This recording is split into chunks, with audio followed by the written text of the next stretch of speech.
Hey guys, it's your boy M.K.S here, back in another video. I'm just going to check I'm live on Facebook as well at the same time.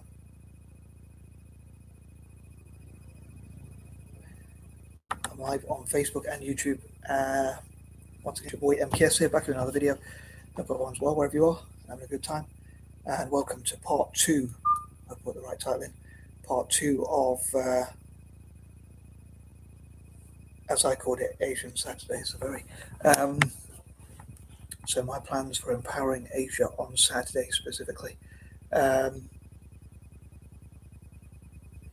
I'm finally back. It took me a while to get around to this one, but as it often does. But I've been trying to not procrastinate or avoid distractions and things like that. So here goes. These, as ever, are pointers number 11 to 20. I hope you enjoy them. I was thinking earlier I was really cold. I'm still really cold, and I don't know I'm cold. It's 20 degrees, but I always seem to be really cold. And today's been a really windy day as well here in the UK, as it happens. But anyway, I know they say April showers, as in it always rains in April in the UK. So I suppose we'll see how it goes this month. Anyway, here goes. So number 11.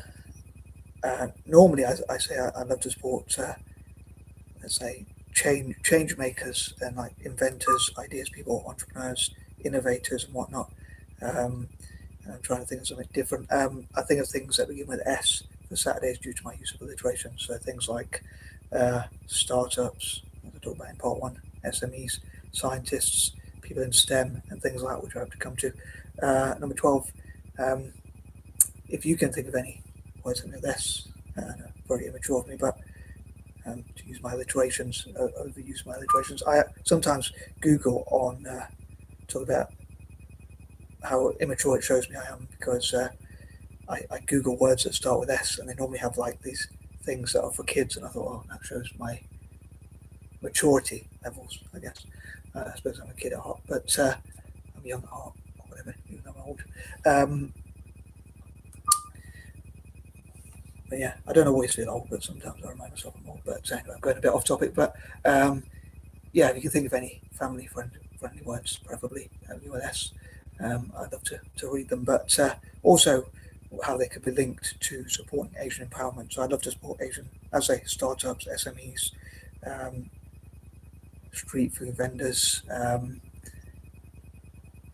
script writers, story writers, Asians writing stories for books and films and things like that, and social media influencers and things like that. Social enterprise as well. I love to support social entrepreneurs, social enterprise, and that kind of thing for empowering people from across Asia. So that was point number 12. So moving on to number 13, I have to count as well, just in case. But point number 13, trying to remember what I was thinking of earlier a while back. I hope I don't forget anything. Personal problems, as I say, but I was thinking of like urban legends, or as they call them nowadays, creepypastas. My dad would know them as urban legends. Like sometimes when I say I heard of something, my dad says that could be an urban legend or whatever, or urban myth or urban legend or whatever you want to call it. But nowadays they're called creepypastas. So urban legends / creepypastas from Asia. I love to react to. Like there's a channel called Off the Great Wall. I'd love to react to that. And Asian urban legends. I've heard of a few from Japan. I think there's a few from Korea. I'm sure there's some in Asia. In China, India, and elsewhere across Asia. Be interesting. They even had like a little friendly competition to see who could come up with the best creepypastas, or who has the best creepypastas even already and in history. Also, I think of like for point number 13. I think of excuse me, the negative sides of Asia, the darker side of Asia, like animal rights and human rights abuses, violations and things like that, and the not so good side of Asia, and also so the good, the bad, and the ugly, as I say. And I sometimes watch a YouTuber who goes by the name Blasphemous HD. I think his real name is Maurice Bennett or something like that. Should pay me a commission. But on a serious note, he's an African American YouTuber. But I wondered if there could be Asians. I suppose they'd have to be careful of copyright, but I wonder if they could do their own versions of like reacting to scary videos. I mean, there's a few YouTubers from from different backgrounds who react to scary videos. I haven't really seen any of Asian background, of an Asian background, but it'd be cool to see some, especially in Asia itself and also around the world, of an Asian background. I know there's a YouTuber, I think it's Stephen Hugh, of Asian descent, who does like comedic videos which are quite good. And there's one or two like that, but I'd love to see more Asians doing like reacting to scary videos and things like Asians and half Asians doing that kind of thing. Also, for point number 13, due to my patterns, I think of like my selfish dreams for, in this case, Asians. I know I talk about like how I'd love for Asians to, I've talked about it a few times, how I'd love for Asians to sponsor, invest into, support, follow, and be involved in Italian soccer, and also Italians, including school children, to go to Asia and play and practice their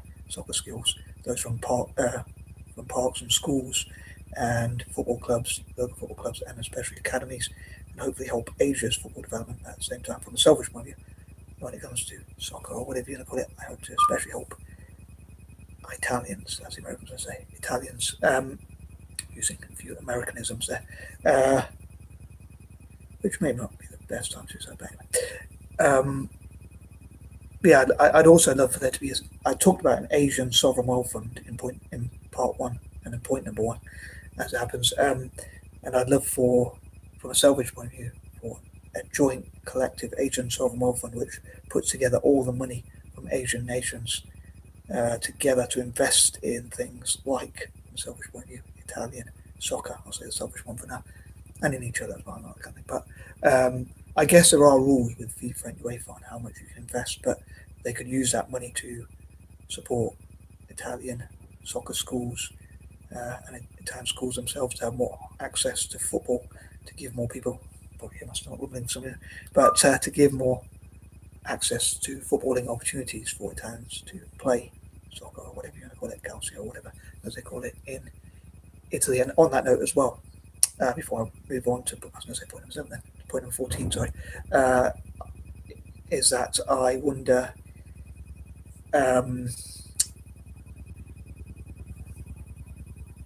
if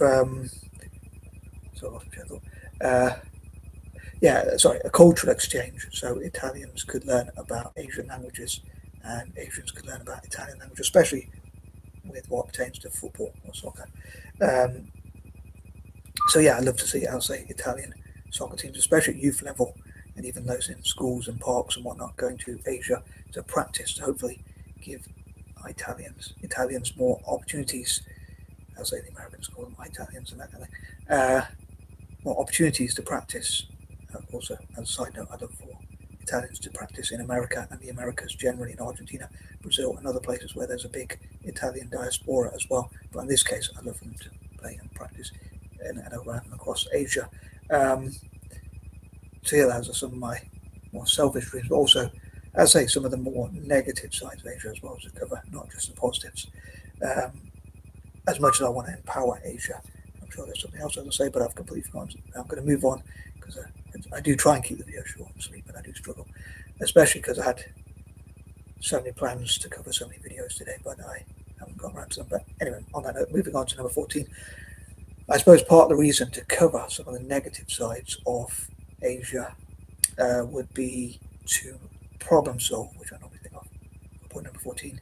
So I guess solving problems, Asians working together, maybe all around the world, especially in Asia itself, to solve problems. I think of like, and I mentioned before, I know for Asians to, from those from the diaspora to visit Asia, and for Asian nations to host events and learn from each other, network to solve problems through science and business and areas like that. STEM, which I hope to come to, and that kind of thing. Number 15, I talked before about how I'd love to support Asian ambitions, whether that's individual ambitions and nations' ambitions, and that kind of thing. And that's one thing, as I hope to do. And it'd be great for Asians to share their ambitions and to fundraise for Asians' ambitions, whether that's to become doctors, scientists, or whatever, or entrepreneurs, or whatever it might be. As I think about words that begin with S, I'd love to support Asian scientists, Asians in STEM, again, hope to come to Asian singers, songwriters, singer-songwriters, sports stars, and Asians in all manner of areas. And from a selfish point of view, I'd say to build bridges between Italy and Asia through soccer and also Celtic as well. So Italian, Italy through soccer and also Celtic FC and also Asia. So Asian nations have their own academies and sports clubs for Italian soccer and for Celtic.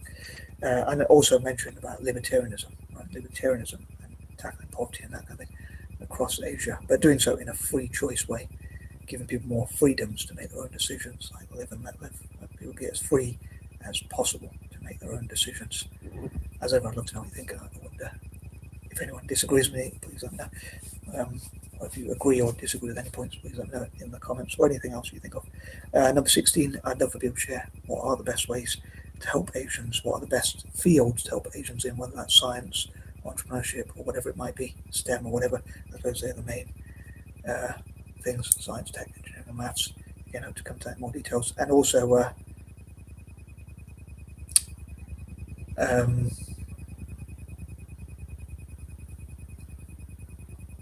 I must pay a little again. Sorry.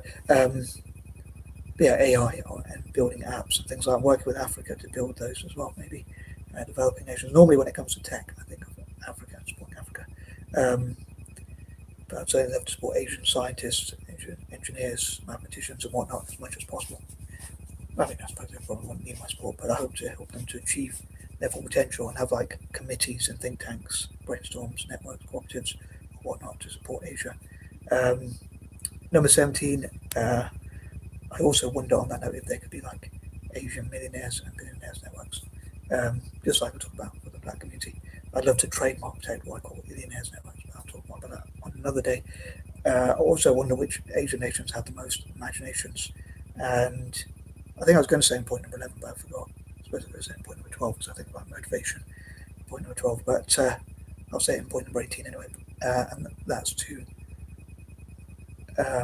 celebrate, I suppose, achievements by people from across Asia and including inventions and things like that, and also with that help to have momentum to help more Asians in the future to achieve from Asia and itself and around the world across the globe. Number 19, as I say, I'd love to support Asian and STEM, Asian scientists, Asian and STEM generally, and that kind of thing. And maybe they could network with Africans, as I say, and black and Asian people networking together with other minorities, maybe even, and across the world. I guess that would be more about minorities in different countries, but connecting with the diaspora, which I hope to talk more about in parts 3 and 4. And number 20, I wonder what older people could teach the younger people, what information and knowledge they could pass on, things they've learned in their life that they could teach more, so pass on that information and knowledge and whatnot to younger people. Although I know I mentioned in part 1, I've mentioned a few times in the past, that I'm not a big fan of like when they say respect your elders. I guess I'd love to ask people how would you define respect, and also do you think people should respect their elders, and if so, why? I'd love to know if people can think that through, to think for themselves and not let like their teachers or society or whatever think for them. But yeah, I'd love to also talk about and find out more about the good, the bad, and the ugly of Asia. The good and the bad, so that's the last. And yeah, as ever, I'd love to know how you would empower people from Asia. How would you tackle poverty, help younger people, help animals, help disabled people, poor people, and that kind of thing, or whichever other group you would help across Asia. Do you believe in helping younger people more, or older people more, or whoever needs help more, or whatever? And on that note, as I say, please do post whatever you want to post in the comments, and I'm out. Peace and love.